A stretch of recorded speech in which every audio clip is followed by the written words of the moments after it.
Lord, and it's so good to see my mother-in-law in the back, and I just love you so much. And she is she's probably one of the most godliest women that I've ever met and known in my entire life. And I just love her so much. I'm so glad that she's here tonight, and we're just excited about what God's doing. So we're going to get right into the word of the Lord. Now, I'm not going to start with a text tonight, but we will be getting into it. But I want to just speak to you from my heart, and I want to just share with you what I feel the Lord has given me. And it was kind of confirmed yesterday at the shop, and so you can go ahead and just turn the music off. We're just going to get right into this. Amen. So I want to begin tonight by making a statement to you that I want to explain as we go throughout this evening. But I want to explain to you this, and that is that you and I are the managers of our lives. Come on. We are the managers of our lives.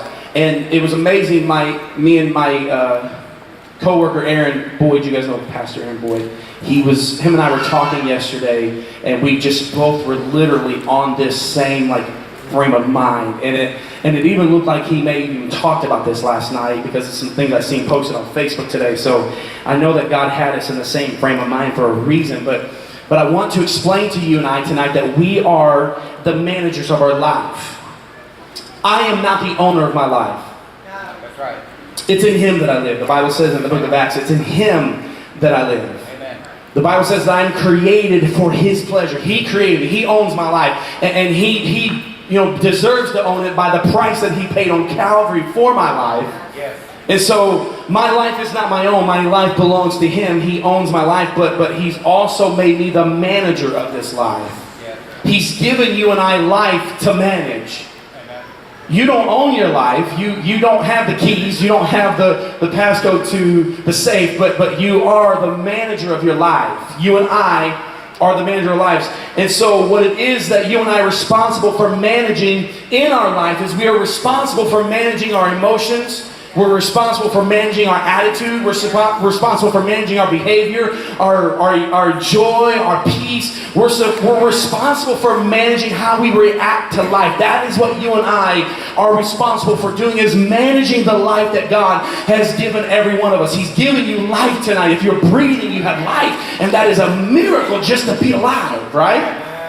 And in that life that God has given you, He's given you a responsibility to manage it, to take care of it, to make it what it ought to be. I was praying, and I love something when I'm in my prayer times. I don't pray like a lot of people, but when I pray, I don't take my laundry list into prayer. I don't go into prayer and just ask God for 25 different things. There's a time for that. There's a time for me to pray over the church. There's a time for me to pray over the needs of the church and the families of the church and my own self. But there's also a time that we've been talking about over the last 8 weeks is about being in His presence. And that's a difference of you and I going into His presence and praying for things, and us going into His presence just to be with Him.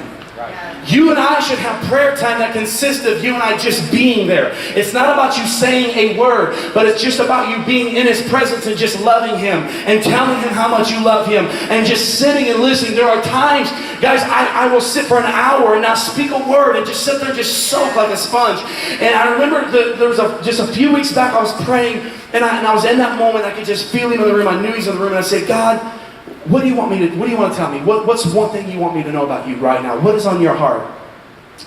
And I literally, as my eyes are closed, I seen this vision of the face of God. Now, I'm not like one of those kooks that said I've seen God. Okay, I'm not like I went to heaven and I felt God's heartbeat. But it wasn't God's face, it was His countenance. Does that make sense? I didn't see the face of God, I can't tell you what He looked like. But I seen that it showed that His countenance had dropped, like His face was down. And when I seen it, I said, God, are you grieving? Is there something because the Bible says to grieve not the Holy Spirit. So we know that we can grieve the Spirit of God.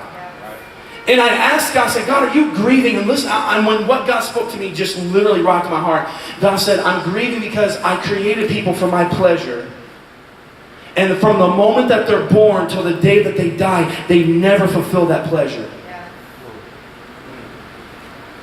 I create people with purpose. I create people with a calling. I create people to serve me, to please me, to add to the kingdom. And God said there are people that the moment that they're born, they live their entire lives on this earth and they please themselves and they serve themselves and they literally go to their grave and never one time have they ever served me. Come on.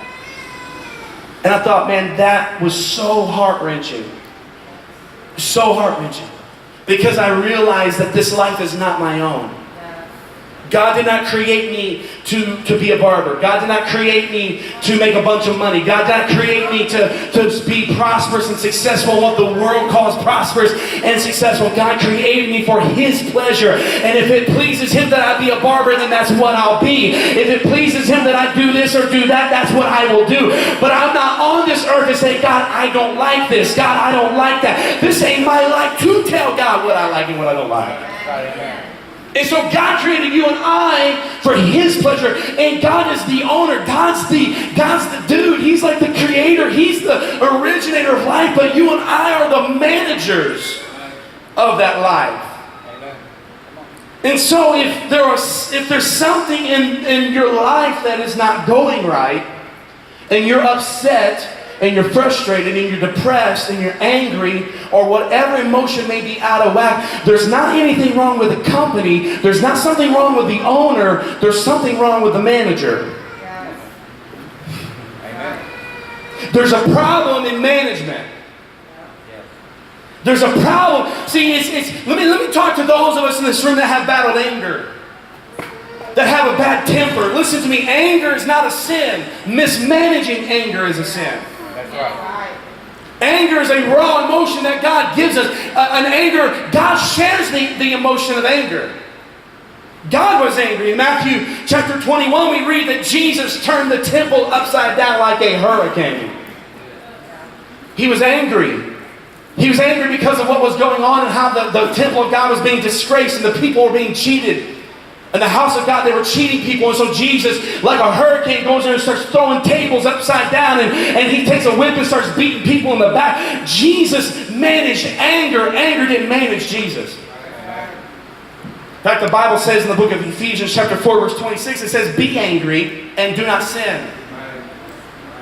Anger is an emotion. Anger is normal. Anger is what we should have anger. Anger is a part of our humanity. But the problem is some of us let anger manage us.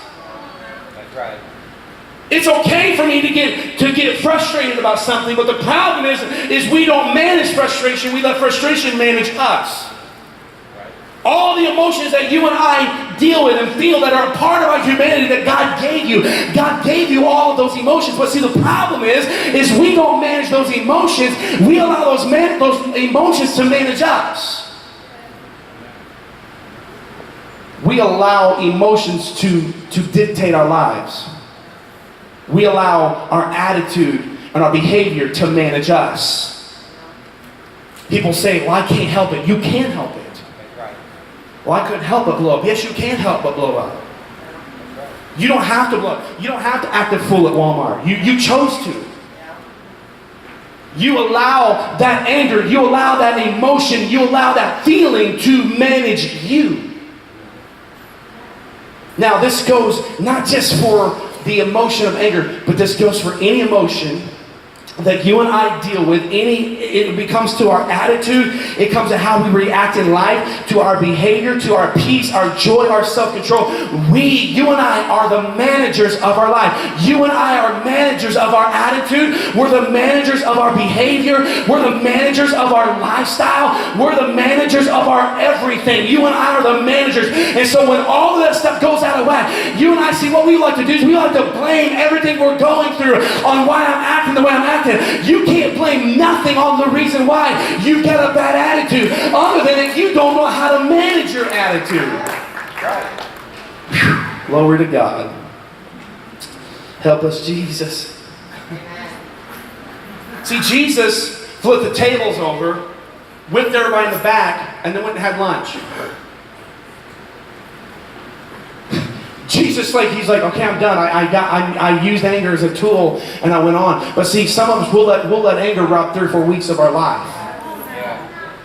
All of our Facebook posts talk about how angry we are. All of our friends know how angry we are. Everybody knows what we're going through because we allow that anger to manage us. We allow those emotions to manage us when I should be using my emotions as a tool. If you're going to get upset about something, why don't you get upset about people dying lost? If you're going to get upset about something, why don't you get upset about the kingdom? Why don't you get upset at the devil? Use those things as tools to progress the kingdom. See, that's the problem, man. Like we tell you, get rid of anger, get rid of anger. No, manage anger. Well, you shouldn't get so upset. And that's okay to get upset. I'm glad that you got some feeling. That shows me that you're alive. But the problem is you don't know how to manage that emotion. So when's the last time you went to McDonald's? You're just like, man, he eats at McDonald's a lot. I eat McDonald's for everything. When's the last time you went to McDonald's and you didn't get your order right, and the cashier's not cooperating with you, that you said, is Ronald McDonald here? I want to speak to Ronald McDonald. Where's Mr. McDonald? I want to speak to Mr. McDonald. You don't ask for the company because it's not the company that has a problem. You ask to speak to who? The manager. Because you know that the manager is the one that's responsible for this restaurant to function properly.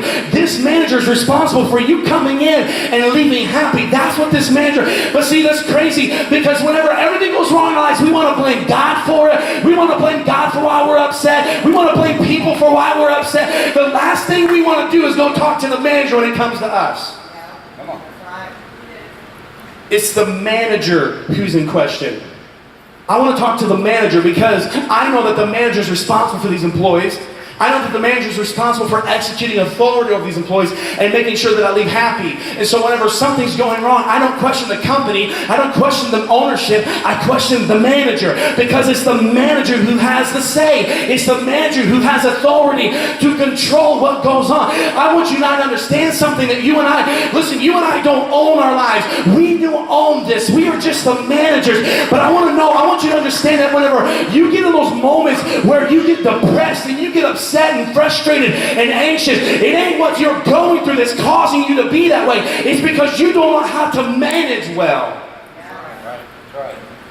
You and I, you can't help what people do. I don't know if you guys see my Facebook video, but we put price tags on our happiness. Well, I'll be happy as long as. Well, you might as well just get ready to get upset. Because if you put a price tag on your happiness, somebody's going to pay for it, trust me. You know, if you put a price tag on your peace, I guarantee you, it won't be the end of the day. You'll be so anxious and worried by the end of the day. You can't help what people do to you. You can't stop people from acting like jerks. You can't stop people from being mean and rude and crude. You can't stop bad stuff from happening in your life. You and I are not in control of any of the problems, seasons, or cycles that we go through. If you were in control of it, we would never go through anything. Life would be perfect. We'd have all the money in the world. We'd be as healthy as all get out. Our kids would be perfect. Our spouse would be perfect. Everything in our life would just be perfect. But the problem is Ecclesiastes 3 takes all that from us, and it tells us that there's seasons and cycles of life that you and I are not in control of. And because there's seasons and cycles that you and I are not in control of, you and I are not in control of what comes at us. We are in control of how we manage that situation that comes at us. Amen. When I'm going through a trial, it's not my responsibility to get rid of the trial. It's my responsibility to manage my attitude during the trial. That's right. That's why 6 people are clapping. Because you understand, we want to blame everybody in it because of why we're going through. I'm upset because of. No, you're upset because you don't know how to manage your emotions. Yes. Amen. Well, I'm mad because of. No, you're mad because you don't know how to get over it. That's why you're mad. You're mad because you allow your happiness to rest in people's hands and people are going to offend you. I think that's why Paul's saying in Colossians chapter 3, make allowances for one another's faults. I think Paul's like, look, just get it into your system. People are going to offend you. If you think, people are, I'm not coming to church because I got offended. Well, you don't go back to church, don't go to work, go to Walmart, don't go to the grocery store, stay away from every restaurant, because people are going to offend you. You're just going to live in your house until you die. Paul said this, he said, just make allowances for each other's faults. You know what that means? Paul's saying, people are going to offend you, just get ready for it. People in this church are going to offend you. But how do you manage that offense? I'm going to say something you ain't going to like. I'm not going to return your phone call. I'm not going to shake your hand. How are you going to manage that? Well, I'll just go to another church. Well, guess what? You're going to go to that church, and when that pastor don't meet all your needs, you're going to go to that. That's the problem with people. They're bad managers. Amen. There ain't nothing wrong with the church. You're just a poor manager. Come on. Don't go to another church because you don't know how to manage there either. Can I talk to people that are struggling in relationship? You don't need a new spouse. You need to be a better manager. We don't need to make more money. We need to be better managers of our money. Come on. Are you guys going to take me out and stone me or what? Come on, who's going to throw the first one? We need to learn how to manage. Somebody in this room is going to offend you at some point. And I'm not even saying like purposely, like it just happens. How many agrees with me that 90% of all fights and arguments and offenses are misunderstandings? Amen. You know what I'm saying? You go to somebody like, dude, look, man, I've been holding on to this for 3 weeks. You really offended me. Really? What'd I do? And you tell them like, oh, dude, I wasn't even talking about you. It's like, I just wasted 3 weeks of my life.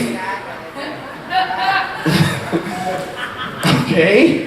Should have handled this 3 weeks ago and I would have been moved on. But I held on to that for 3 weeks. Most fights and arguments in the church are just misunderstandings. It's stuff that can be cleared up in a 2-second phone call. But, I'm going to preach. But you want to know why we don't handle it in a 2-second phone call? Because we don't know how to manage our attitude. Well, if I talk to you now, I'll blow up. That's your problem. If you can't handle kingdom business because your emotions are in the way, we got a problem. It's a management issue. We want to blame it on God. We want to blame it on everybody around us. We want to go, he's the reason why I'm mad. She's the reason I'm upset. Because I lost my job. Because this has happened. Because my spouse is doing that. When we start blaming everything around us, ask for, have you ever been, dude, I can remember, back in the day when I used to work at McDonald's. That's where I got my start. I think that's like where they injected the cocaine or something, because I'm like hooked to it now. But like, there's something in that food that you just can't, you're addicted to it. I'm addicted to Big Macs. Deal with it, okay? But here's the thing, man. I remember, man, I was like climbing the ranks at McDonald's. And I remember when I was the assistant store manager and I was the manager of the managers. That's all I did. I just managed the managers. And I remember one time, a customer came up, they had a complaint about their sandwich. I don't know what it was about. But I remember this. I remember the manager didn't take any of the blame and just blamed all the people for it. Well, she's new, and this and that. It's like, you know what? Here's the bottom line. You are the manager. You're the one on duty for this shift. You're sitting there throwing everybody under the bus when you are the one to blame. Just take the blame. Just take the blame. You're the one that messed up. It was under your watch that these things happen. So guess who I'm coming to when things ain't going right? I'm not going to all the employees. I'm going straight to you. That's right. You know how they say it all runs downhill? That's exactly how it happens. Amen. If the employees ain't acting right, the owner of the company goes straight to the manager and reams him out in the office. And guess what? He comes out of the office doing? Everybody's getting it. Because if I've got to sit in that office and be tore up and chewed out because of you, guess what I'm coming out and doing? I'm coming out and you and I are going to handle some stuff. We're the managers. We're the managers. And we spend so much time blaming everybody else. And I get it, dude. It's hard. It is hard. It is hard whenever you're going through something to not blow up, to not fall apart, to not have a meltdown. I get that. But the bottom line is, you and I are the managers. And whenever you and I don't handle a situation right, God doesn't go to the person that offends you and says, it's your fault that they didn't handle it right. No, I'm not a good manager of my emotions. I'm not a good manager of my emotions, and because of that, that's why I blow up. It's not that people are bad at anything, it's just we don't know how to manage. People are not depressing people, they just don't know how to manage their emotion. People are not bad at relationships, they just don't know how to manage them. People who've been married 6, 7 times, you just don't know how to manage a relationship. It's about management. It's about you and I understanding our role, our key role in our lives. And that is that you and I are responsible for how we react to things. You are responsible for how you behave. Yes. Amen. I love, man, Brother Bill. Brother Bill, he say, anytime I'm out in public and something don't go right, the first thing I do is I make sure which kind of shirt I'm wearing. He said, because I don't want to do anything to make this church look bad. And I'm thinking, bro, I love you for that. Like, I appreciate that. Because there's a lot of people who are like taking pictures with LiFeSource shirts at bars. I'm thinking, what in the world? Acting a fool with your LiFeSource shirt on. Making everybody at LiFeSource look like that's how we conduct ourselves. Listen, man, if you're going to do that, put some duct tape over it, take it off, do something. You're already acting crazy, just take it off. Do something that does not make us, because it reflects on the company. Bad management reflects on the company. Amen. Bad management reflects on the ownership. Have you ever heard, I can't believe she's a Christian. Oh, I can't believe he's a pastor. I can't believe they're a preacher acting like that. Guess what that just makes all the other preachers look like now? Guess what that makes like all, I can't believe that, and they say they go to church. I am not going to church where people can do that and act like that and still be Christian. Now let's see what you're doing is now reflecting on the ownership. It's reflecting on the company when the truth of the matter is just bad management. And so you and I we can't help when anything happens to us. We can't help how people treat us. You can't help what tomorrow holds, but you can help how you manage the situation. And God holds you and I responsible for how we manage situations. That's why Jesus said, if a brother and you have fault against one another, He said, go on Facebook and talk about them. Right? Is that what Jesus said? Jesus said, if your brother offends you, don't talk to him, talk about him. Right? Is that what Jesus said? If your brother offends you, find another church. That's what Jesus said to do, right? I'm reading the Bible. I mean, I guess that's what everybody's doing. Jesus said, if your brother offends you, go to your brother. You know how you manage offense? Go to the person that caused the offense. Don't sit and let it ride for 3 weeks and come in here and give them the silent treatment for 3 weeks and act crazy for 3 weeks and be emotional for 3 weeks. Go straight to the source and get it done so we can have revival. See, and that's what I'm trying to tell you. I said this a couple weeks ago and I stopped because I literally thought people were going to throw something at me. As I said, the difference between and I hate to say this, and I don't mean, oh man, Jesus, forgive me, but sometimes the difference between church and hell is hell's more unified. That's right. Exactly right. Amen. The enemy ain't disunified. The devil ain't disunified. The enemy ain't fighting against each other, talking about one another, unfriending one another. That ain't how the devil rolls. And you want to know why? That's why he's overcoming so many people's lives. That's the reason why it's important that you and I in this room get along with one another and come together and love one another. And yes, there's going to be problems. Yes, there's going to be issues. Yes, sometimes Pastor Wayne's going to offend you. Pastor Gore may offend you. But you know what? Get over it. It's life. People make mistakes. It ain't worth us stopping everything that God's doing because of your little issue. We need to be, let me tell you how revival-minded we need to be. That sometimes just bury it and keep going. Yes. Yes. Because guys, listen to me. And you guys, I know a lot of you, man, LiFeSource is like church for you. You don't know. Like, I was raised in church. And there's some people in this room, you'll know what I'm talking about. There are people that will sacrifice revival on the altar of their feelings. They would rather you say you're right than for you guys to just make things right. They'd rather watch a family leave the church than just admit that they were wrong. They would rather just suffer, the church to suffer, revival to suffer, than to just get in the altar and say, God, I had a bad attitude. God, I didn't handle. We need to get so revival-minded that we start being like ducks, man. Let that stuff just roll off your back. People are going to be people, and you may be the next one to offend somebody. You may be the next one to goof up, but we ain't going to kill you over it either. We need to keep this thing about what it's supposed to be about, and that is seeing people saved and seeing people baptized and delivered and healed in the name of Jesus. Amen. Amen.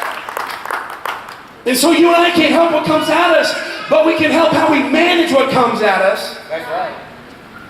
And we need to learn how to take responsibility for it and stop blaming everybody else. I seriously think sometimes the devil's like, man, everybody's like, man, the devil did this, the devil did that. Like, man, what did I do? I was just chilling. Didn't bother nobody. The devil is not responsible for 90% of things we blame him on. That's right. Exactly. Man, we make the devil look so good at what he does. Let me say that again. We make the devil look so good at what he does. We're better at talking about how bad the devil is than we are talking about how good God is. Oh, come on, man. Come on. Amen. I know people that can tell you all day long about how bad their life is, but they won't tell you nothing good that's going on. They'll tell you how bad the devil is, how devil's beating you up, devil's doing this, devil's doing that, devil's this, devil's that. But they ain't talking about anything that God's doing in the church. They ain't talking about how God's good all the time. Man, we need to quit being a praise and worship leader for the devil and start being a praise and worship leader for God. Yeah, I've got a lot of things I can get upset about and talk about and post about, but God's too good. Come on, God's been too good to me that I ain't got time to talk about all the bad. Man, He saved me. He woke me up this morning. He made a way for me out of nowhere. He's done too much for me. He's done too much good to me for me to focus on anything else. But you know what I think is amazing about the management thing? Is that if you have a bad experience at McDonald's, you go back to that McDonald's. All right, we'll move on.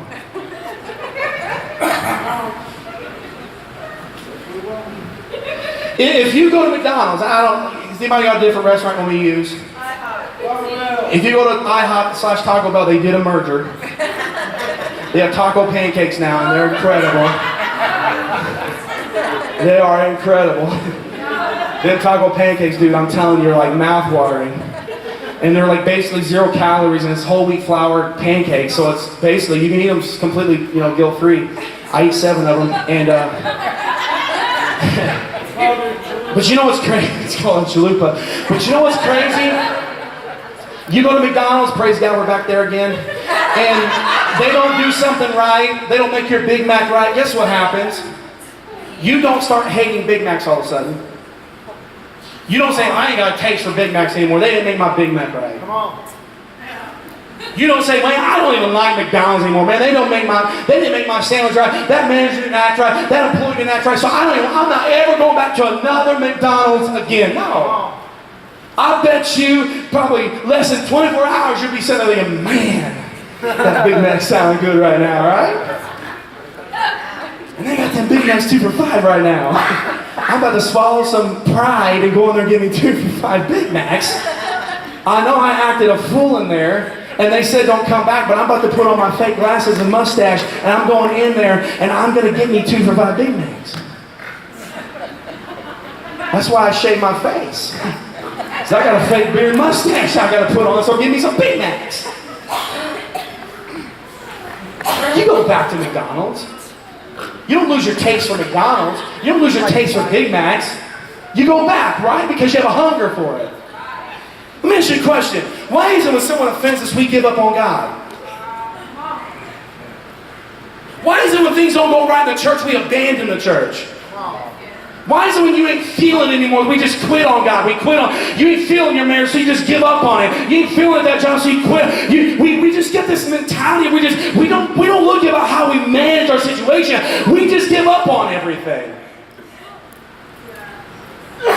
Man, if somebody offends you in the church, that ain't God's fault. That ain't nobody, right? That is how you handle this situation.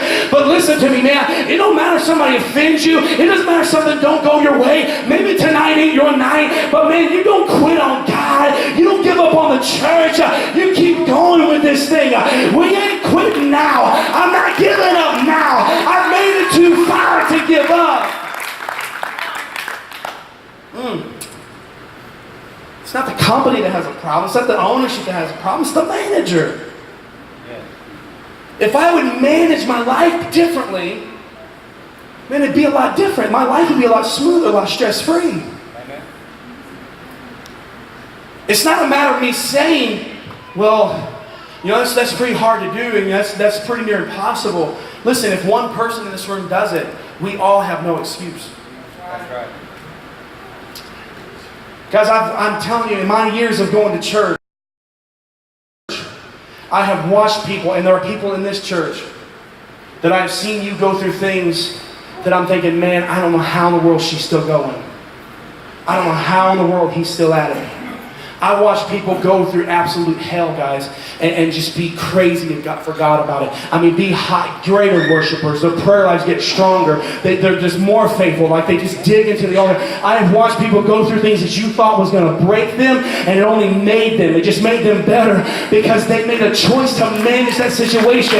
I've watched people turn all their misery into a ministry, all their pain into a ministry, all their upsets into a ministry. I've watched it happen. And I've sat and watched people literally leave the church because somebody didn't shake their hand.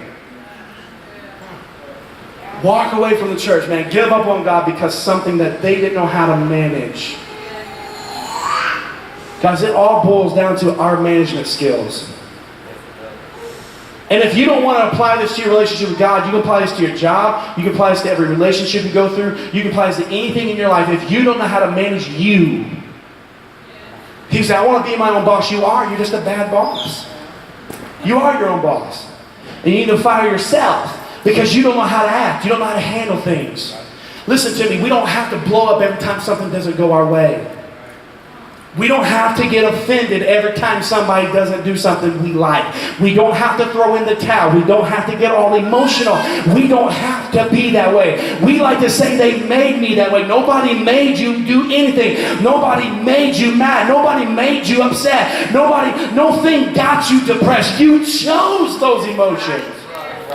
You chose to be that way. Put 2 Corinthians 12, 9 through 10 real quick, guys. Real quick. 2 Corinthians 12, 9 through 10.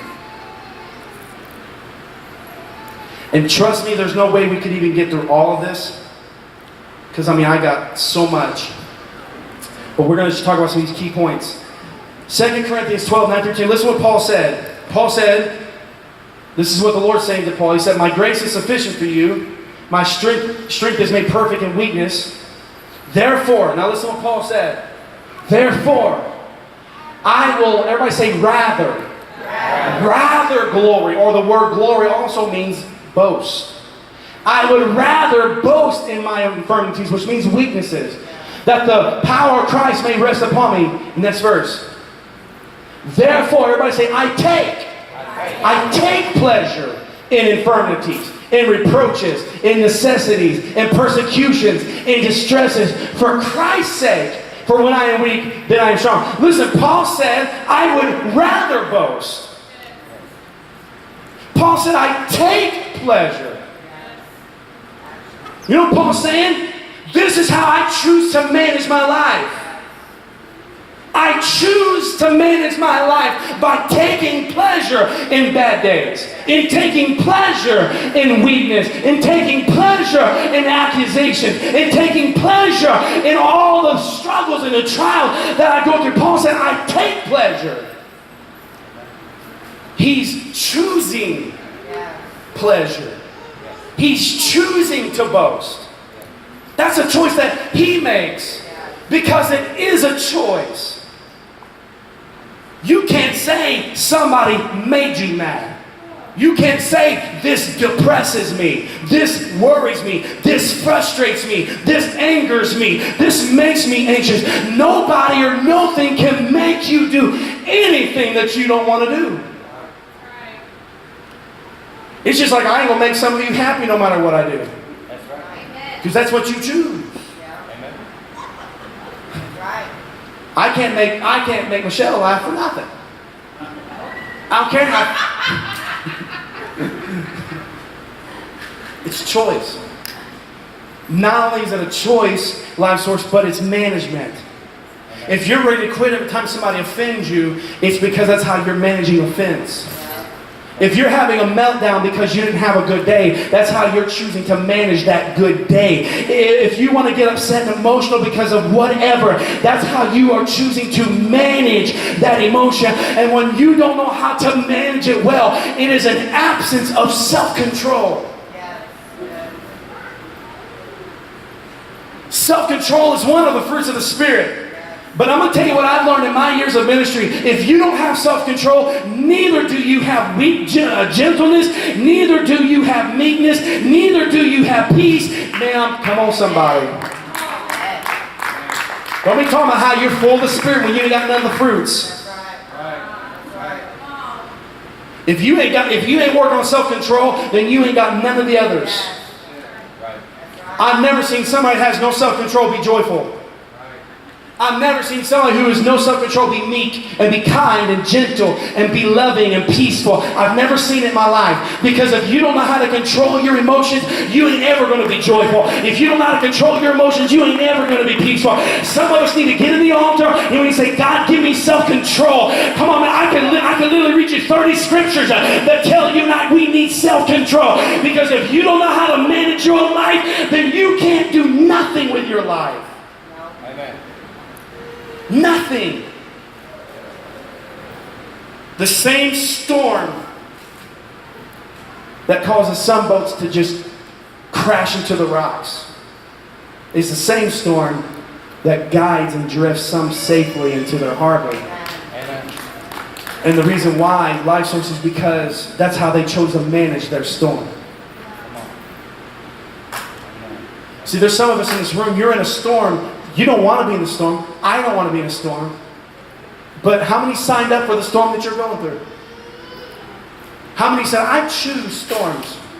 I choose for people to offend me. I choose for this to go wrong. We don't choose that stuff. I get that. But we do choose how we react to it. Amen. We do choose how we respond to it. And the same thing that you're saying you can't help somebody beside you is helping, and it's taking every excuse from us.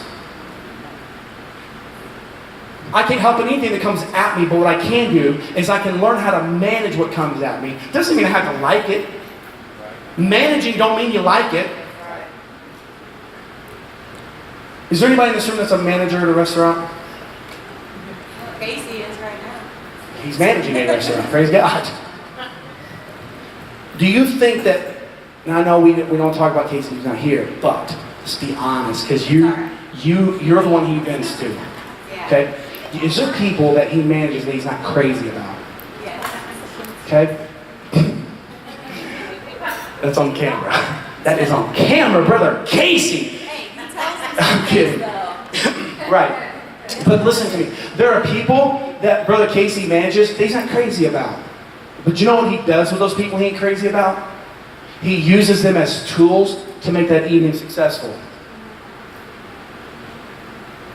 He takes those people that he probably wouldn't hang out with him for nothing. Probably they don't mesh, don't like them, be glad if they found another job. Probably post his job listings in the break room. But I'm not saying that. I'm just reaching for a limb on that one. But I'm saying, like, there's probably people that he ain't crazy about. Now, we can go and replay that camera. Sister Nikki said that. She said there are people that Brother crazy, but he's not crazy about them. But you know what he does with those people he's crazy about? He uses them as tools to execute the vision for the night. Right. And so what I'm trying to say is this, let me bring the point home, is that you may be in a situation you don't like, But you know what? It clocked in. It's on your shift. So you might as well use those things you don't like to execute the will of God in your life. If you will manage yourself correctly, your storm can be the biggest blessing of your life. If you would manage it right, that upset can be your greatest blessing. That setback can be your greatest set. Come on, somebody. If you will manage the situation right, it can be the greatest experience of your life. Amen. That's how you can look at something that looks so bad, so awful, so dark, and something so beautiful come out of it. And the reason why is because you managed that situation well and you used it towards your advantage. Yes. That's why Paul said in Romans 8:28, he said that all things work together for the good. Yes. Amen. Because you and I can take the things that are the worst situations of our lives and we can turn and use it. We can manage it. How well do you manage situations? How well do you manage your attitude? How well do you manage your reactions to stuff? This isn't about, I didn't ask you how long you've been going to church, how many hours a day you pray, how much you give in tithe and offering. None of that stuff matters. You can do all those things. You can be faithful to church, but be a very bad manager. And maybe I shouldn't use the word bad, but you're not an effective manager at all in your life. Very badly mismanaged. Guys, I need us to get this. I need us to get this because as your pastor, as someone who is a spiritual voice in your life, I've seen how we manage stuff. I've seen how we manage our attitudes, how we manage our reactions, how we manage our behavior, how we manage our emotions, how we manage our thoughts, how we manage this thing right here. This thing right here, man, some of us, we don't need a mouth. There are some people that God literally needs to take your teeth, tongue, and lips, and He needs to take every bit of just make a patch of flesh right there. Because there are some people that just simply do not know how to talk to people, period.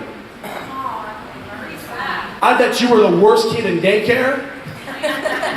You were probably the brat that ran up and down the hallways at school, didn't listen to nobody, took everybody's milk. You probably spit in their food so you could be the one to eat it.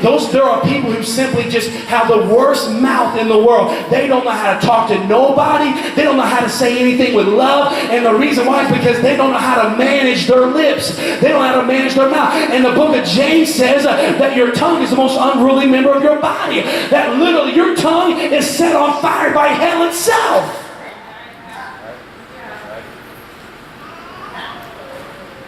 And all I'm saying to us is that you and I have the authority, and I need you to get that. When somebody is a manager of a company, you're a manager of an establishment, that ownership gives you authority over anything in your life. Oh, I'm about to preach.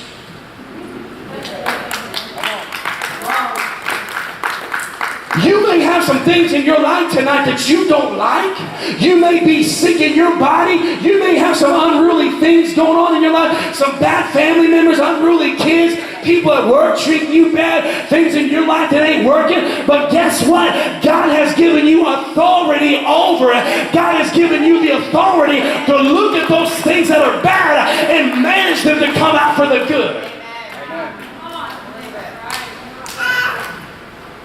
You have authority over your life. That's right. You got authority over sickness. Amen. You got authority over depression. Amen. Some of you need to fire depression. Take its name badge, take its uniform, tell them to pay you back for all the free meals it got, and you need to send depression packing and put a do not rehire on depression, do not rehire on worry, do not rehire, come on somebody, do not rehire on all these things that I've not been able to manage well.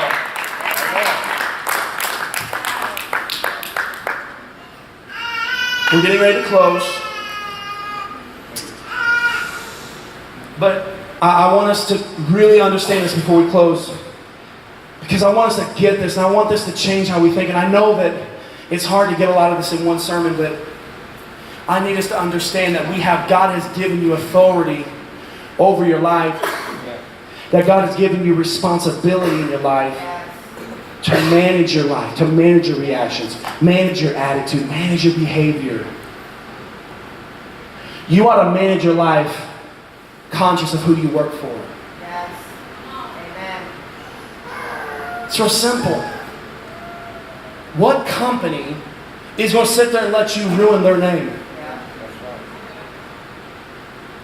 What company is going to sit there and let you ruin their customer base? I mean, we're going to give you a couple warnings, but like after a while, I'm going to realize you and I don't have the same heart for this company.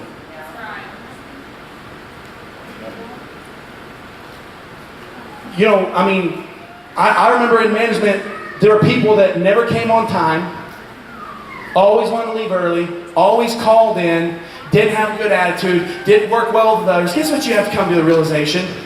You don't want to be here. And you know what you have to do? See ya. How long are you going, how long are we going to keep making his company look bad? So I said we can be soul winners, but we got to be soul keepers too. What's it good if you love them in the door, but you hate them once you get them in here? Well, we love to see a church, but when you get here, you offend them, talk bad to them, don't like this, don't like that, and you treat them like garbage, and they don't want to come back. We need to understand that our management skills reflect on this church. You may not believe that, but it's true. The things you post on Facebook reflect on this church.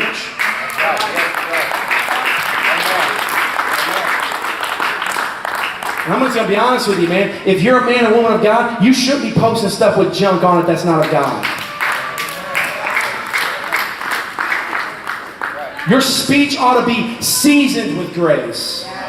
Your words ought to be uplifting. Your post ought to talk about the goodness of God. Man, use that thing as a tool to edify the church, to lift up the body of Christ, to defame the devil. Let's not get on there and talk about how bad everything is and how this didn't work out, that didn't work out. Why don't you get on and talk about how many people are getting saved and how many people are getting healed and what God's doing and how the church is growing. Why don't we get on and talk about what God is doing? Let's change our management skills. Yes. Let's realize that our management skills reflect this church and it reflects God. And I want to ask you a real honest question. Okay, and I want you to be honest. I know how we put our church mask on, but I want you to be honest. Could you truly convert you?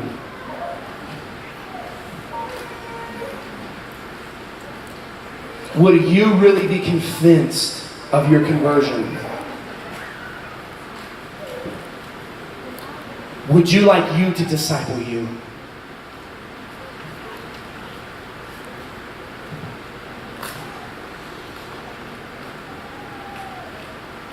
Would you?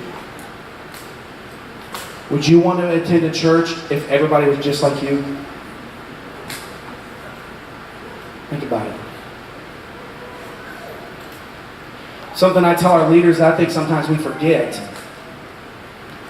As a leader, you're only going to multiply yourself. Are you okay with that? Think about that. I'm only going to multiply who I am. And so if you realize that you're just going to make a bunch of mini-me's, are you okay with that? Before you start pressing them through, so before you start discipling people, before you start raising up people, are you okay with who they're going to become? Because they ain't going to be no more spiritual than you are. Their prayer life ain't going to be more aggressive than yours. Their faithfulness ain't going to be higher than yours. Their attitude ain't going to be different than yours. You and I are always going to just birth another version of us. Whenever you reach out to people, look at everybody's kids. Our kids are a reflection of us. There's time to like, Brock, shut up, dude. Come on, man. That make your dad look bad. We are going to multiply ourselves. And so if you were the owner of this company, If you were the owner of this company, would you hire you? Really? That's a pretty good question to ask, because God's not desperate tonight. God is looking for people who have a heart for this. God is looking for people who respect what we've been called to do and live your life with Him in mind. Knowing that everything I say, everything I do, how I think, how I speak, how I act, how I behave, how I conduct myself during church, if I'm respectful or disrespectful, everything that I am, listen man, that's who you are as a manager of your life. And God is looking for people that have a heart for this. People that are company people, man. People that just wake up thinking about this. People that go out throughout their day thinking about the church. Not those people who are, time clock watchers. Not those people who sit around the time clock talking about the boss, talking about the company. The ones that want to sit around the water fountain and talk about how we don't like, Susan from accounting. We don't like Joe in mailroom. I don't like Sister so-and-so in the Sunday school room. I don't like Brother so-and-so and who does the outreach. Or I don't like... How do you reflect the company? How do you reflect the ownership? It matters. Doesn't it matter? Don't you want people to want to be here? Yes. Don't you want people to want to come back? I want people to say, man, I can't wait to come back. I want people to say, dude, I can't do without it. I'm addicted to this thing. I want to present such a life for Christ that people crave this. I want to show them that there's a better way of living, that it doesn't have to be the way it is out there. I want them to see a whole other way of managing life, that there's another way to manage a bad day, another way to manage hurt and betrayal. You don't have to turn to drugs and alcohol. You don't have to turn to another relationship. You don't have to give up on life. You don't have to kill yourself. Man, there's another way to deal with this. You can find hope, peace, and joy in Jesus. Man, we ought to show them there's another way to manage life. Can we stand together tonight?